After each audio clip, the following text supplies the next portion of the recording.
বনি ইসরায়েলের এক লোক ছিল, সে একে একে ৯৯ জন মানুষকে হত্যা করেছিল। তার জীবন ছিল অন্ধকারে ভরা, কিন্তু একসময় তার ভেতরে তীব্র অনুতাপ জেগে উঠল। সে ভাবতে লাগলো, আমার কি আর ক্ষমা পাওয়ার কোনো পথ নেই? উত্তর খুঁজতে সে এক সাধুর কাছে গেল, সব খুলে বলল।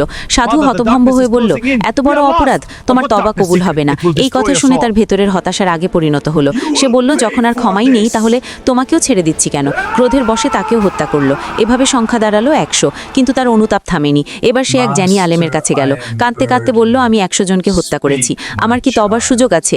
আলেম শান্তভাবে বললেন, কে তোমার আর আল্লাহর মাঝখানে বাধা হতে পারে? অবশ্যই তোমার তওবা কবুল হতে পারে, তবে একটি শর্ত আছে। এই পাপপূর্ণ পরিবেশ ছেড়ে এমন এক জনপদে চলে যাও যেখানে মানুষ আল্লাহর ইবাদতে নিমগ্ন, সেখানে গিয়ে নতুন জীবন শুরু করো। সে সঙ্গে সঙ্গে রওনা দিল। সত্যিকারের পরিবর্তনের ইচ্ছা নিয়ে সে পথ চলতে লাগলো, কিন্তু গন্তব্যে পৌঁছানোর আগেই তার মৃত্যু হলো। এরপর রহমতের ফেরেশতা ও শাস্তির ফেরেশতাদের মধ্যে বিতর্ক শুরু হলো। শাস্তির ফেরেশতারা বলল, সে তো ১০০ জনের খুনি, তার স্থান জাহান্নাম। রহমতের ফেরেশতারা বলল, না, সে খাঁটি তওবা করে আল্লাহর পথে রওনা দিয়েছিল। আল্লাহ তাআলা তাদের নির্দেশ দিলেন, সে যেখানে মারা গেছে সেখান থেকে ২ শহরের দূরত্ব মেপে দেখো। যদি সে পাপের শহরের কাছে থাকে তবে সে শাস্তির যোগ্য, আর যদি নেককারদের শহরের কাছে থাকে তবে সে রহমতের অধিকারী। যখন পরিমাপ করা হলো, দেখা গেল সে সৎ লোকদের জনপদের দিকেই বেশি নিকটে। ফলে রহমতের ফেরেশতারাই তার রূহ গ্রহণ করলেন। বর্ণনায় এসেছে, আল্লাহ নিজেই জমিনকে নির্দেশ দিয়েছিলেন যেন সৎ লোকদের ভূমি তার দিকে কিছুটা এগিয়ে আসে।